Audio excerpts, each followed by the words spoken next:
Hola, ¿cómo están? Bueno, hoy voy a leer sobre un tema que me parece súper interesante, que tiene que ver con los métodos de evaluación de la composición corporal.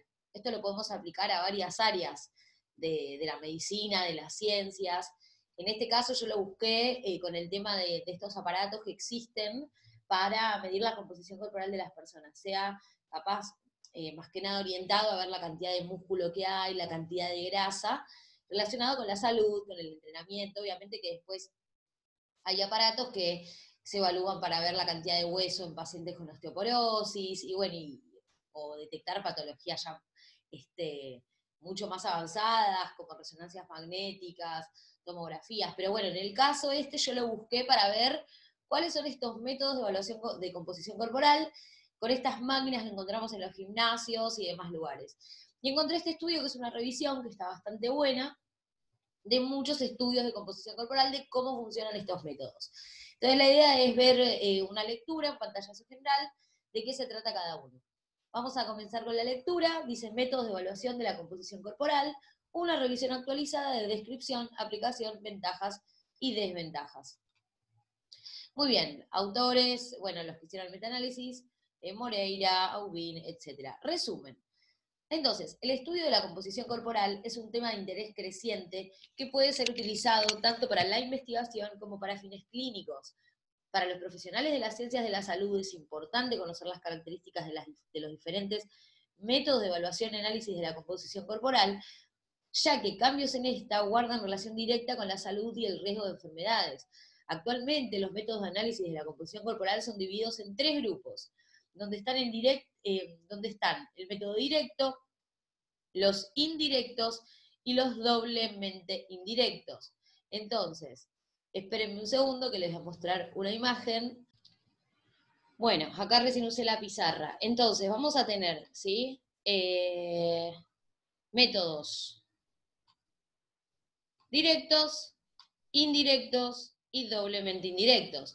Directos, la disección de cadáveres, que vamos a ver ahora. Indirectos, la tomografía axial computada, la resonancia magnética nuclear, el método DEXA y la plestimografía.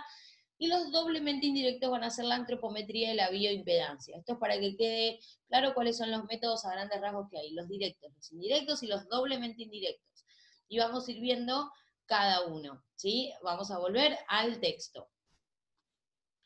Entonces, el método directo es la disección de cadáveres. Entre los indirectos encontramos a la tomografía axial computarizada, a la resonancia magnética nuclear, a la absorciometría dual de rayos X y la plestimografía. Y en lo referente a los métodos doblemente indirectos, se destacan la antropometría y la impedancia bioeléctrica. Así, este trabajo tiene como objetivo revisar los métodos ay, me perdí, esperen un segundito. Más utilizados para el análisis de la composición corporal, describiéndoles, analizando sus aplicaciones y ventajas y desventajas. Se llevó a cabo una búsqueda de artículos en las bases de datos de PubMed, de Web of Science, de Scopus, de Sport Discus y Google Académico. Las palabras usadas fueron body composition, body mass, body fat mass, measurement, assessment y evaluation, aisladas o combinadas, y sus respectivos sinónimos en castellano y en portugués. Fueron encontrados 221 artículos, de los cuales fueron seleccionados 59 para esta revisión. Se concluye que los diferentes métodos para evaluar la composición corporal presentan ventajas y desventajas, que deben ser analizados cuando se elige el método a ser empleado para intentar minimizar sus desventajas y potenciar sus ventajas. Bueno, vamos a ir viendo un poquito. Entonces, introducción, el rápido cambio en el campo de las ciencias de la salud hace que la formación inicial de los profesionales que están involucrados en este área se vuelva rápidamente obsoleta. Nuevos equipos, tecnologías, así como procedimientos y nuevas prácticas son temas que requieren constante actualización y conocimientos de las ciencias de la salud. En las ciencias, el estudio de la composición corporal es un tema de interés creciente y que puede ser llevado a cabo tanto para fines de investigación, sirviendo como modelo para futuras aplicaciones prácticas, como para fines clínicos, para hacer análisis de las condiciones clínicas de determinado sujeto o grupo de sujetos. En las dos vertientes, los profesionales del área de las ciencias de la salud deben tener conocimiento de los métodos, de sus técnicas, de sus ventajas y de sus desventajas, para que pueda elegir cuál de las diferentes opciones es la más adecuada para sus necesidades. Además, para los profesionales de las ciencias de la salud, es importante conocer las características de los diferentes métodos de evaluación y análisis de la composición corporal, toda vez que cambios en esta tienen relación directa con el estado de salud del sujeto y con incremento o la disminución del riesgo de desarrollo de enfermedades crónico-degenerativas. Así, el objetivo de este trabajo fue revisar los métodos más utilizados para la elaboración de la composición corporal, describiéndoles y analizando sus aplicaciones, ventajas y desventajas. Bueno, la estrategia en la búsqueda de artículos, esto lo voy a pasar, ¿sí? Porque es bien científico esto, así que lo que nos dice es, por ejemplo, se buscaron estudios más recientes, con cosas más actualizadas. Bueno, este metaanálisis, ¿de qué año es, por ejemplo? Ay, no lo tengo acá, a ver de qué año es. Ah, del 2015. Así que nada, está bastante bien. Vamos a leer sobre la organización de la composición corporal. Los principales componentes del organismo humano están organizados en 5 niveles, jerarquizados según su connotación biológica, siendo estos el nivel atómico, el nivel de las moléculas, el nivel celular, el nivel de los tejidos o tisular y el global. En el nivel atómico, la masa corporal está compuesta básicamente por 11 elementos químicos. Así, la composición corporal podría dividirse en oxígeno, carbono, hidrógeno, nitrógeno, calcio, fósforo, potasio, azufre, sodio, cloro y magnesio. Ya a nivel molecular, la composición corporal puede ser dividida en 6 componentes: lípidos, proteínas, carbos, minerales óseos, minerales no óseos y agua. La composición corporal en el nivel celular tiene 3 compartimientos: las células, los líquidos extracelulares y los sólidos extracelulares. Entonces, las células, el líquido extracelular y los sólidos extracelulares. Por otro lado, ya en el nivel de los tejidos de la composición corporal, va a estar formado por 5 componentes: el tejido adiposo, el tejido muscular, el tejido óseo, los órganos y vísceras y el tejido residual. Por último, en el nivel global, la composición corporal no es el resultado del fraccionamiento del cuerpo, sino de las propiedades de este, como talla, índice de masa corporal, superficie corporal y densidad corporal. Todo esto en el nivel global, ¿no? Bueno, este interés en medir la composición corporal tuvo su inicio en el siglo XIX. Hasta el inicio del siglo XIX, el análisis de la composición corporal era llevado a cabo a través de la disección de los cadáveres, que actualmente se considera el único método directo de la evaluación de la composición corporal. Después, a mediados del siglo XX, surgieron los métodos indirectos que establecen los principios utilizados hasta el día de hoy: el pesaje hidrostático, estándar para otros métodos indirectos, y el modelo de 2 componentes, de masa grasa y la masa libre de grasa, como base para los estudios de composición corporal. Actualmente, los métodos de análisis de la composición corporal son divididos en 3 grupos, como les dije antes: los directos, los indirectos y los doblemente indirectos. El método directo tiene que ver con la disección de cadáveres, y por más que cuente con una excelente fiabilidad, su aplicación y la utilidad es muy limitada. Si no, vamos a esperar a morirnos para que diseccionen nuestro cadáver y ver cuál es nuestra composición. Métodos indirectos de la composición corporal. Los métodos indirectos de la evaluación corporal no realizan la manipulación de los tejidos que son analizados, por lo que se realiza un análisis de la composición corporal in vivo. Estos métodos son validados a partir del método directo o de la densitometría y posibilitan medir o estimar los tejidos corporales. A pesar de tener alta fiabilidad, los métodos indirectos son poco accesibles, limitados y, la verdad, con un alto coste financiero. En esta revisión serán abordados los métodos de la tomografía axial computada, la RBN, el método de XA y la plastimografía, debido a que son utilizados en investigación y en los medios clínicos. Entonces, gente, vamos a empezar a ver de qué se trata rápidamente cada uno. Acuérdense, vemos que no lo podemos hacer. Y ahora vamos a ver estos 4 métodos indirectos y después vamos a ver los doblemente indirectos. Entonces, tomografía axial computada, básicamente se basa en el uso de un escáner que emite rayos X que traspasan al sujeto. Esta técnica fue la primera que se utilizó para determinar el área muscular de la sección transversal y la grasa abdominal en 1979 y 1982. La intensidad de la salida del rayo X es monitorizada por una serie de detectores que codifican la señal para producir una imagen visual de 10 milímetros de grosor aproximadamente. Así pues, la transmisión de salida se utiliza para calcular el coeficiente de atenuación media a lo largo de la longitud del haz de rayos X. Estos coeficientes se miden en unidades Hounsfield. Bueno, no nos vamos a meter tan grosso, pero sí, acordémonos que son rayos X que van a traspasar al sujeto. Y que junto con la resonancia magnética nuclear, la tomografía axial computada, es considerada el método más preciso para medir la cantidad y la distribución del músculo y del tejido adiposo en el cuerpo. Así, este método fue utilizado en estudios en niños y en adultos jóvenes para medir efectos de la actividad física, de sexo y de madurez en la sección transversal y distribución del material óseo, por ejemplo, en el hueso de la tibia, en mujeres menopáusicas, practicantes de ejercicio físico, para ver el tejido graso, en un hombre muy mayor, de más de 90, que era corredor de maratón, bueno, y se evaluó, por ejemplo, el tejido muscular y graso de sus piernas. Para todos estos estudios, que acá nos cita el paper, se usó la tomografía axial computada. Una de las mayores ventajas del ATAC es que esta técnica permite medir la grasa infiltrada en el músculo esquelético. Esto está bueno, la grasa que aparte hay en el músculo.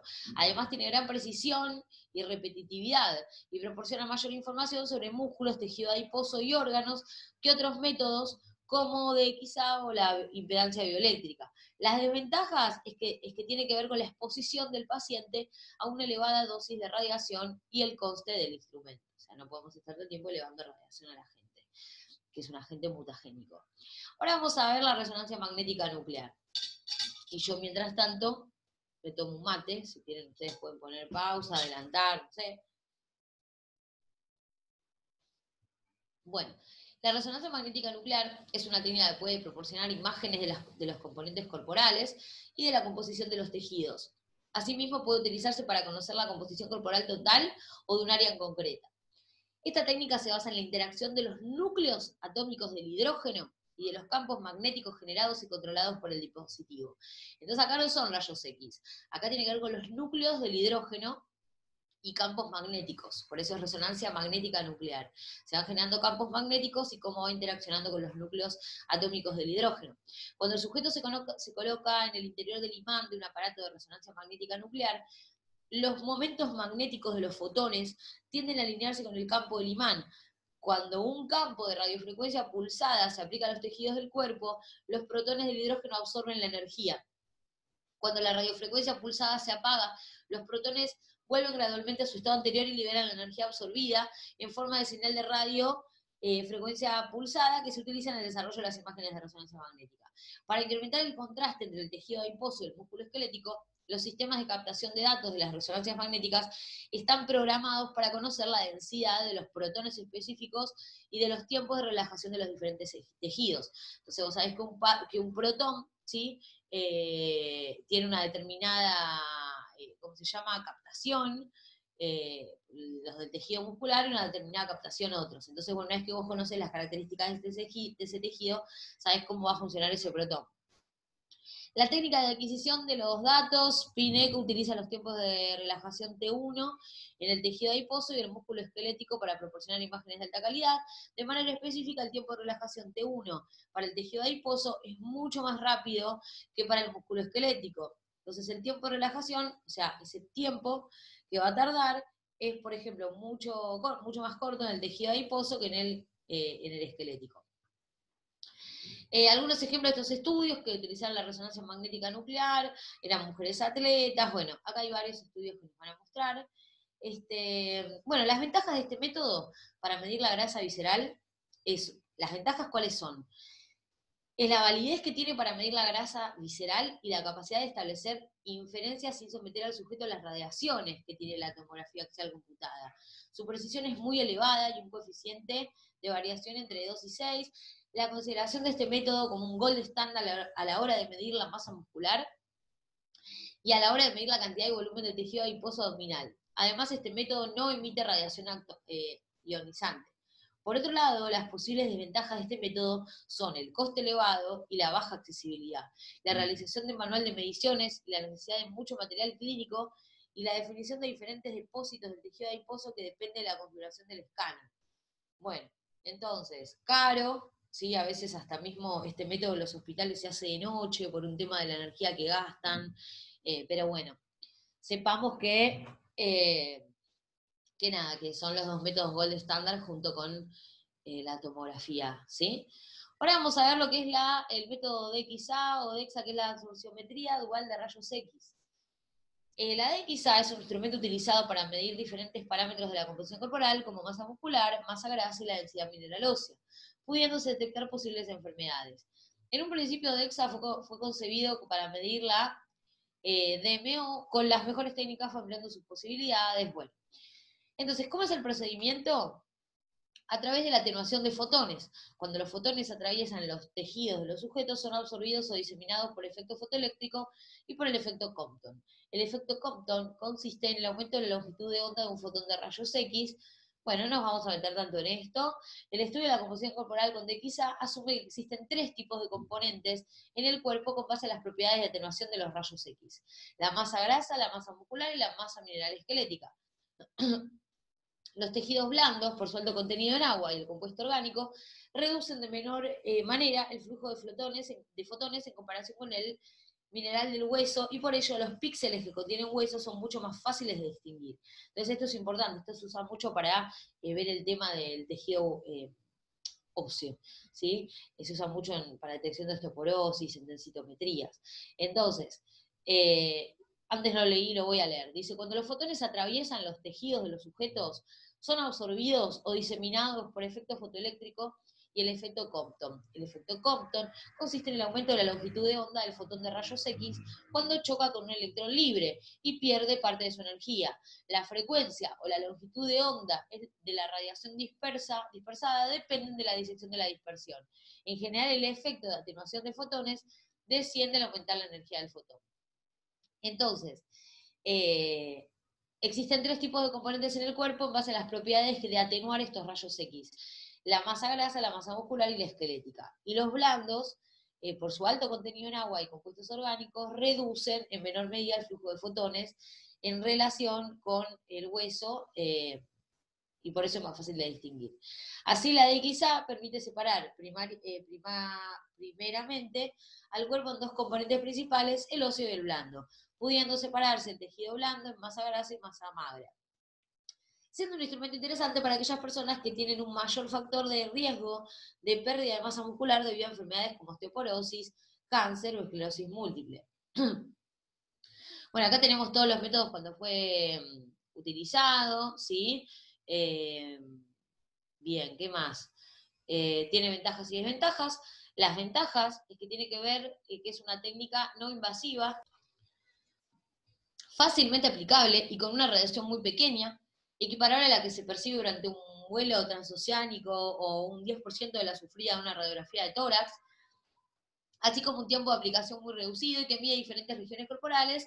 Bueno, entonces tiene un menor coste también respecto a los métodos considerados como gold estándar, como la RMN y la TAC. Entonces está considerada como el nuevo gold estándar para medir la composición corporal, ya que permite realizar mediciones de segmentos corporales con una elevada precisión. Entonces, como es fácil y no es tan caro, en relación al otro se lo está considerando el nuevo gold estándar. Además, permite el diagnóstico y seguimiento de la osteoporosis, estima la grasa abdominal, es capaz de cuantificar la masa grasa con un coeficiente de variación del 2%, y la masa muscular de las extremidades inferiores tiene buenas correlaciones con la RMN y la TAC. Bueno, muy bueno. Las desventajas tienen que ver con el tamaño de la zona de exploración, ya que en un principio se desarrolló para determinados grupos de edad, mujeres ancianas, y para focalizar la determinación de algunas áreas corporales. Bueno, presenta posibles diferencias entre aparatos de diferentes fabricantes, ¿sí?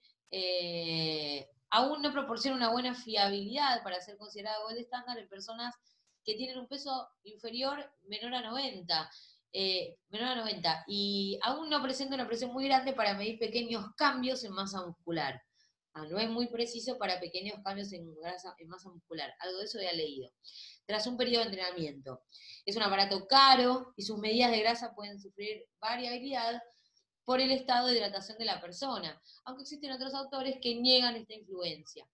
Bueno, la plastimografía, ¿sí?, es por desplazamiento de aire, se estima que la composición corporal, se estima la composición corporal indirectamente a través del volumen de aire que se desplaza dentro de una cámara cerrada.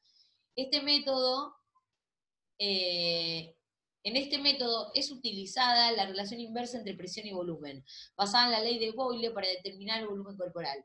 Una vez que este volumen es determinado, es posible establecer la composición corporal por medio de principios de densitometría.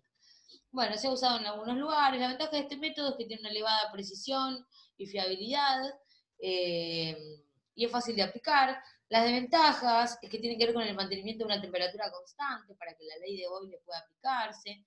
En niños este método presenta una tendencia a sobreestimar la masa grasa, y a sobreestimar la masa grasa en sujetos con mayor proporción de grasa corporal. Bueno, en fin, ya vimos un poquito de estos 4 métodos que son los directos, y los 2 mejores obviamente son la RMN y la TAC, pero son extremadamente caros, por eso hoy en día DXA proporciona una muy buena alternativa por el tema de los costos, pero como es en determinadas poblaciones, en determinadas circunstancias, capaz no sería, no es muy útil, pero bueno, es el que más podríamos pautar hoy en día como el mejorcito. Bueno, vamos a ver cuáles son los métodos indirectos, ¿sí? Los doblemente indirectos, va. Bueno, impedancia bioeléctrica. Este método es el que tiene la mayoría de los aparatos que están en los gimnasios. Yo me hice uno hace poco con uno que se llama Kunik. También está el método InBody. Y esto es lo que utilizan la mayoría de estas máquinas que vemos. Impedancia bioeléctrica. La impedancia bioeléctrica se utiliza para el cálculo del agua total del cuerpo, masa grasa y masa libre de grasa. Este método se basa en el principio de que la conductividad del agua del cuerpo varía en los diferentes compartimentos. Entonces, lo que varía es la conductividad que tiene el agua en los diferentes compartimentos. Así, este método mide la importancia a una pequeña corriente. Así este método mide la impedancia de una pequeña corriente eléctrica aplicada a medida que pasa a través del cuerpo. La impedancia varía de acuerdo con el tejido que se esté evaluando, siendo la masa libre de grasa, siendo que la masa libre, perdón, porque tengo la computadora un poco lejos y a mí me gusta leer de las cosas impresas, a veces cuando leo de la compu me duele la vista. Entonces, la impedancia varía de acuerdo con el tejido al cual se esté evaluando, siendo que la masa libre de grasa presenta una buena conductibilidad eléctrica por poseer elevada concentración de agua y de electrolitos, mientras que la grasa no es un buen conductor eléctrico, lo que permite decir que la impedancia es directamente proporcional a la cantidad de grasa corporal. Entonces, la grasa no es una buena conductora eléctrica, porque tiene poca agua, entonces va a tardar más. ¿Sí? Acá les quiero mostrar un dibujito que había encontrado, una imagen, a ver dónde está. Acá, está buenísima. A ver, esperen que no sé si se la pueden ver. Creo que sí. Bueno, acá, espero que se vea cuando vea el video. Acá tenemos la grasa, ¿sí?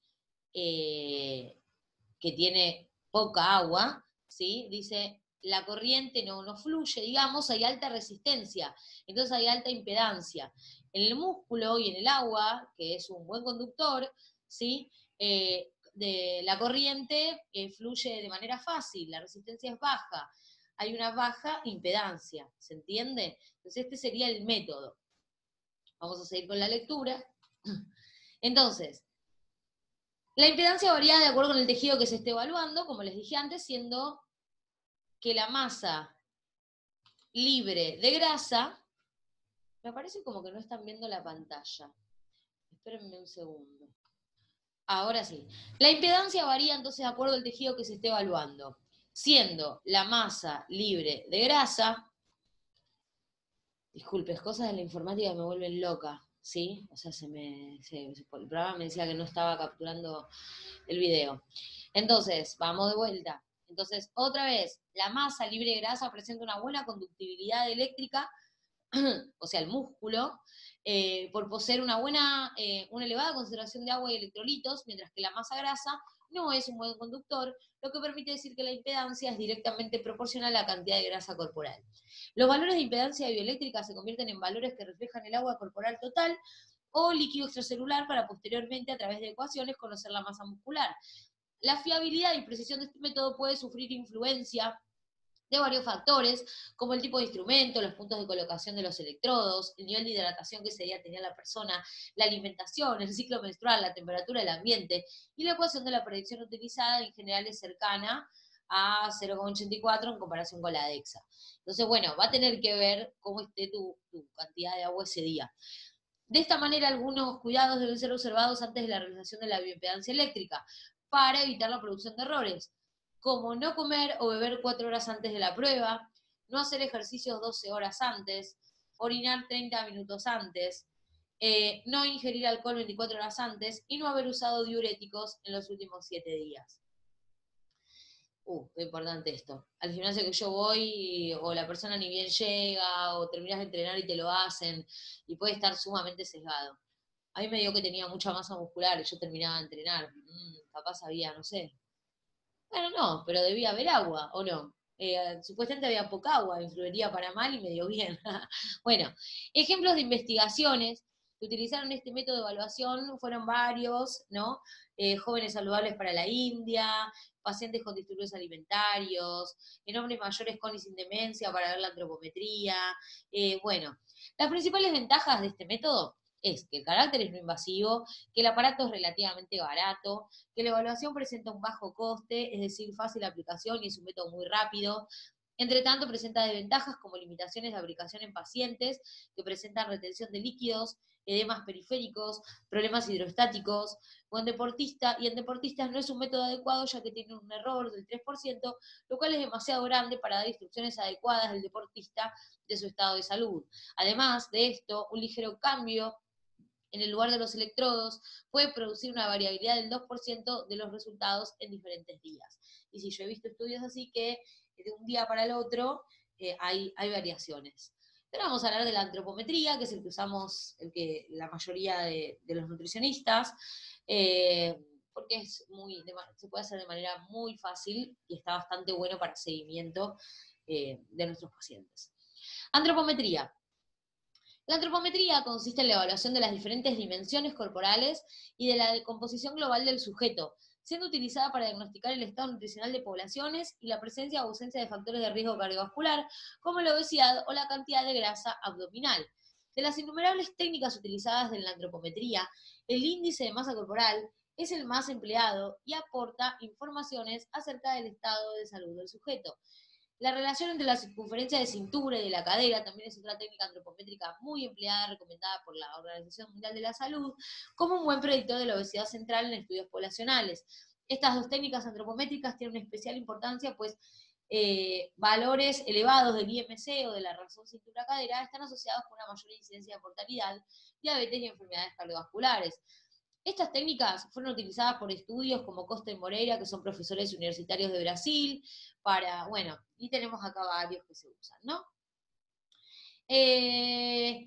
Otra técnica antropométrica ampliamente empleada es la medición de los diferentes pliegues cutáneos. Esta técnica se basa en el hecho de que la mayoría de la grasa corporal está en el tejido subcutáneo.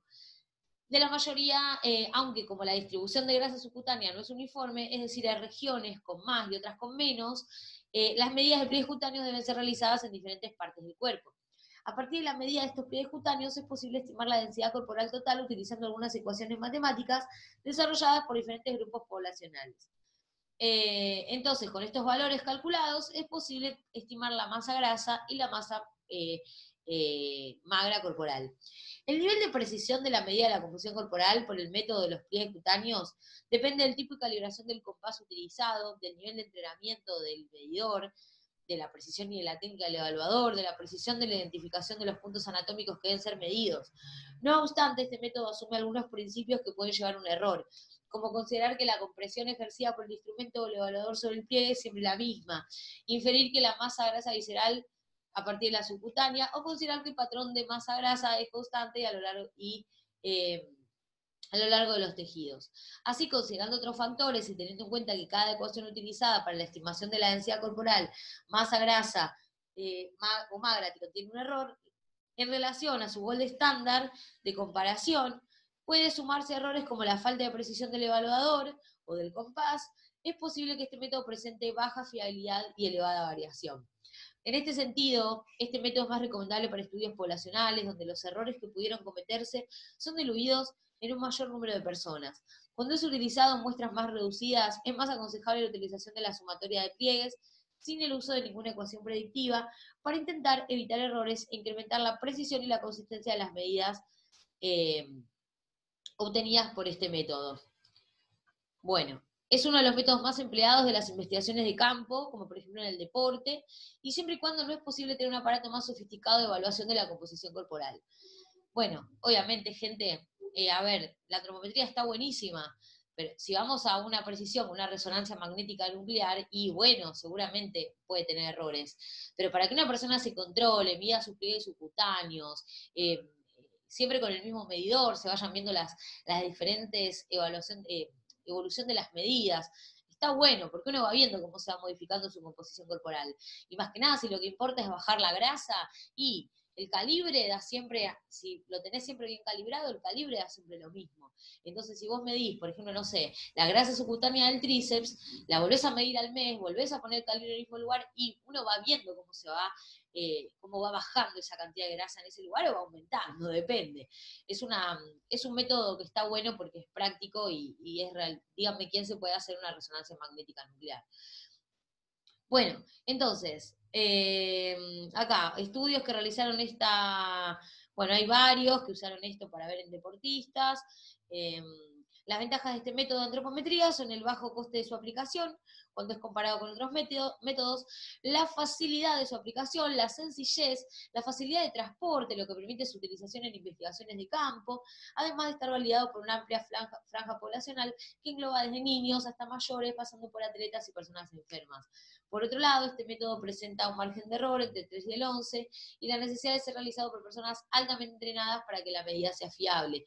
La posibilidad de reproducir estos resultados dispares cuando las mediciones son realizadas por personas diferentes o con instrumentos diferentes, la necesidad exacta de los puntos anatómicos para que se produzcan determinaciones exactas, bueno, de los resultados, la variabilidad individual de la técnica de sujetar la piel, puede producir resultados distintos, la dificultad de aplicación en personas obesas o con grandes cantidades de grasa, y no son recomendaciones en situaciones de deshidratación y si hay mucha retención de líquidos. Entonces, bueno, yo les voy a mostrar, pero en un segundo, acá hay un ejemplo de un fraccionamiento en 5 masas del método de antropometría, que nos termina dando cuánto hay de hueso, cuánto hay de masa muscular, cuánto hay de grasa, cuánto es el peso total de la persona. Y lo bueno es que uno puede ir, digamos, evolucionando con medidas, porque uno va viendo, por ejemplo, no sé, vamos a un pliegue en particular, pliegue del tríceps estaba acá y después vamos viendo cómo se va modificando. El método de la antropometría también nos arroja el resultado, por ejemplo, de una somatocarta que nos dice a dónde tiende el cuerpo, sea la mesomorfia, la endomorfia, la ectomorfia. Bueno, en fin, está bastante bueno. Para, si querés realmente ir siguiendo cómo es el tema de tu composición corporal. A ver dónde estoy, espérenme un segundo. Bueno, vamos a seguir entonces con la lectura, que este artículo ya termina, es un poco largo, pero la idea de haberlo leído todo. Entonces, comparación de los métodos y de accesibilidad muy baja, los primeros que vimos, los directos. Y la antropometría y la antropometría, una accesibilidad muy alta, todos podemos en un punto acceder, y la bioimpedancia, bueno, hasta ahí, también es accesiblemente alta, pero es un poquito más caro, más difícil de conseguir aparatos buenos. La precisión, y bueno, muy alta en los dos primeros, alta en los otros, la bioimpedancia sería media y la precisión supuestamente sería baja en la antropometría, pero recordemos que todo va a depender del entrenamiento del medidor, de que se cumplan todas las pautas que hay que hacer para el día de la medición, todo eso es muy importante. Entonces, bueno, consideraciones finales. A través de la revisión realizada fue posible observar que existen varios métodos para medir la composición corporal y cada uno de ellos presenta ventajas y desventajas. Así, el profesional de la salud que fuera a realizar la medida de la composición corporal deberá elegir entre los diversos métodos de acuerdo con su objetivo, siempre teniendo en cuenta los costes de aplicación del método, el nivel de entrenamiento, en cuenta, ay, perdón, me perdí. El nivel de entrenamiento del evaluador, el tiempo disponible para la ejecución de la medida, la fiabilidad del método para lo que se considera medir y los posibles riesgos de aplicación de este método para los evaluados, para intentar minimizar las desventajas del método elegido y potenciar sus ventajas. De manera general, se recomendarán los métodos indirectos TAC, RMN, DXA y plastimografía para estudios con muestras más pequeñas y que puedan ser evaluadas en el laboratorio, porque presentan, está mala, creo, mayor fiabilidad y menor variabilidad que los métodos doblemente indirectos. A su vez, estos últimos serían más indicados para estudios poblacionales, como los epidemiológicos, y en estudios donde la muestra quede imposibilitada de desplazarse a un laboratorio de evaluación de composición corporal. De esta manera, la menor fiabilidad y mayor variabilidad de los métodos doblemente indirectos serían compensadas por un mayor número de personas evaluadas, que podría promover la dilución de los posibles errores y por los bajos costes en la aplicación de los mismos. No obstante, se sugiere que las informaciones presentes en este estudio puedan ser aplicadas en el campo práctico, ya sea para intentar establecer diagnósticos de enfermedades relacionadas como la obesidad, para elegir el mejor método para evaluar la salud, monitorizar los efectos del entrenamiento sobre sus componentes de la composición corporal, indicadores de estado de salud, o aún para acompañar la progresión de determinadas enfermedades que puedan afectar la composición corporal o que puedan ser afectadas, y para ayudar a elegir mejores herramientas que permitan el estudio del perfil de la composición corporal de deportistas de diferentes modalidades deportivas en virtud de la relación con el rendimiento de esta con el rendimiento deportivo. Bueno, acá tenemos toda la bibliografía. La idea es que si este tema les interesa, les interesaba, les sigue interesando, la idea fue esto, leer algo científico, un metaanálisis que nos explique bien de qué se trata cada método de evaluación de la composición corporal, eh, para saber. Yo, a mi criterio, obviamente que estaría buenísimo, yo por ejemplo entreno, poder hacer una resonancia magnética, pero está difícil. Entonces, la antropometría hecha por alguien idóneo es un buen parámetro para ir siguiendo mi composición corporal, y cada tanto, si tengo acceso a alguna máquina que me haga el estudio también de bioimpedancia eléctrica, lo hago. Pero la antropometría a mí, sinceramente, es lo que más me sigue gustando. Así que bueno, espero que les haya servido, y desde ya, si les gustó este video, les pido que le pongan un like, eh, y que se suscriban al canal o que compartan. Bueno, un beso grande, chau, chau.